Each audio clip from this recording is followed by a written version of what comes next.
And now we're looking at one of my favorites. Figured we'd go ahead and take a look at this, an RPG-7. This one is a Chinese-made version of the Russian RPG. It shoots this rocket-propelled grenade, which is two-stage. It's got a backstage and then a front stage. Of course, this one is inert. It's got some holes drilled in it, as well as a big pin going through the middle there. So we don't get to shoot this one, but we do get to take a look at it. And in my opinion, an interesting piece of history, something that probably would have been shot towards our, war.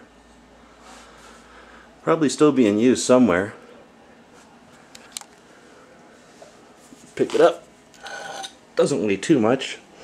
It's sort of just a giant metal tube with some Bakelite on it. Putting it on my shoulder and looking straight down, you can see that there's some sights. There's also an optic. Not very impressive looking at the ground with it, but that's an illuminated optic. There are flip-up sights. Just flipped them up there. So if you weren't using the optics, you could use the flip-ups.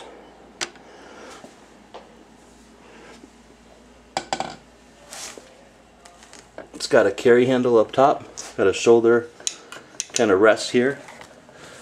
Of course, I've never shot one, but I'm told that they do have a little bit of recoil. They're a rocket, so they'll push against you and definitely knock you off your feet if you're not ready for it. This giant rocket, of course I just showed you the pin that's in there, but it would definitely take up most of the tube.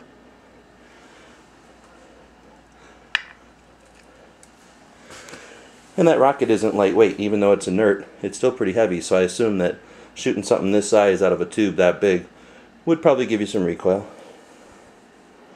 So there's my quick review of an RPG-7.